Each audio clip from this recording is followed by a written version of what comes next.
Čekaj, to nam nije došlo. Ako ti svoji tako da i ovo se pita šta Znači, neće reći. Da se treba nikome se javlja. Ja ga zovem Djeto. Opet prvo stane. Ovo će Dijana dolaziti. Trebalo bi se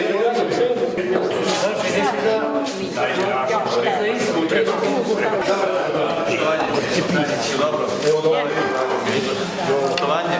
Dobar dan. Dobar dan. Kako je? Dobro. Se držite? Kako ne? Dobro. Kako je? Se držite?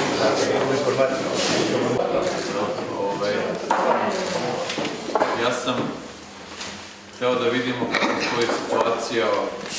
Vidio sam da postoji inicijativa i da ja vama dam neke informacije i odgovore na pitanja koje sigurno vi imate vezano na način na koji mi možemo i da pomognemo i da vas podržimo.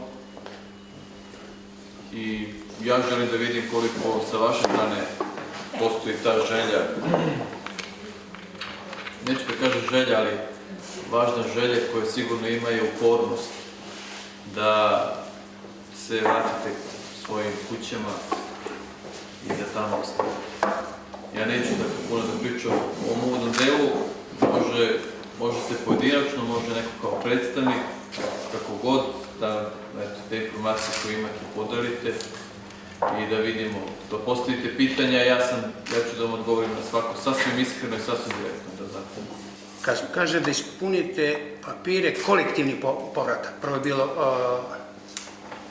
ne, grupni povratak, prvo je bilo kolektivni pa grupni, ispunili smo mi sve te papire. Te papire smo mi ispunili, međutim, znate šta, sve sa to bez kopije, bez povratka, nema to ništa, to je čisto onako daš pa ko bude, bude.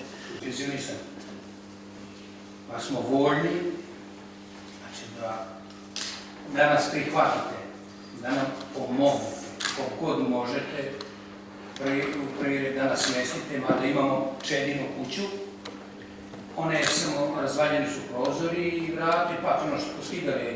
Meni je jako drago da čujem na ovaj način da postoji ta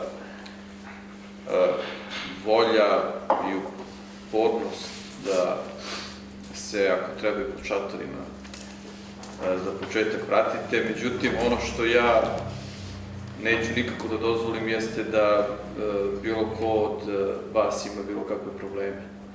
I ja želim da se napravi plan da, ako već ste uporni da se vratite, da mi vam obezbedimo privremeni smeštaj dok ne sredimo situaciju oko. Da mi na terenu vidimo sa čime raspolažemo. Dakle, neću da dozvolim da bilo ko bude u šatoru, neću da dozvolim da bilo ko bude na bilo koji način izložen bilo kakvom problemu.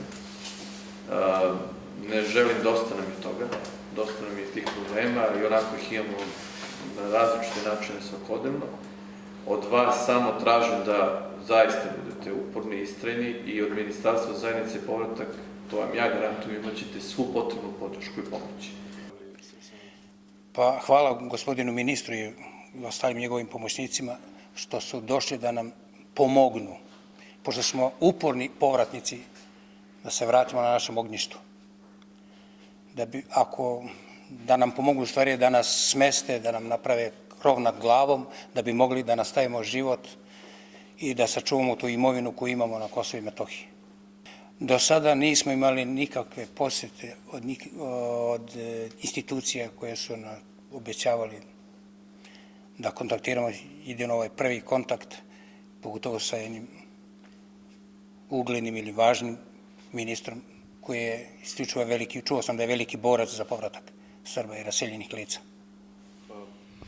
Danas ovde u Kragujevcu sam razgovarao sa predstavnicima, to je sa porodicama, 13 porodica koje žele da se vrate u selo Ljubožd u opštini Istok i ono što je moj prvi utisak, ono što mene lično ohrabruje jeste ta njihova želja koja je izražena na način da žele da makar i pod šatorima se ove porodice vrate na svoja ognjišta, da na taj način pošalju jasnu poruku svima nama koji se bavimo pitanjem povratka da upornost postoji, I ono što smo danas i o čemu smo danas razgovarali jeste način na koji možemo mi kao ministarstvo da pomognemo, da pokrenemo ovaj proces. Vrlo jasno sam rekao da neću da dozvolim da nam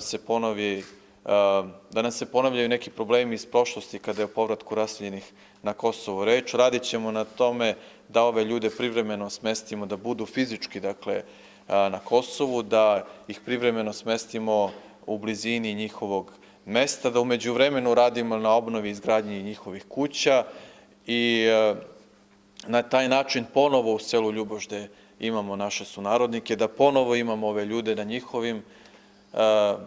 u njihovim domovima, na njihovim ognjištima i mislim da je ovo poruka koja treba da se čuje usled svega onoga što se ovih dana loše dešava kada govorimo o Kosovu, usled svih onih loših vesti kojih ovih dana možemo da čujemo sa Kosova. Ova vest je dobra vest da ovi ljudi, način na koji oni razmišljaju, upornost koju oni imaju, pored želje koja je svakako bila prisutna svih ovih 18 godina, je nešto što treba da ohrabri sve nas. Ne samo nas koji se bavimo pitanjem povratka, već nas koji se bavimo pitanjem opstanka.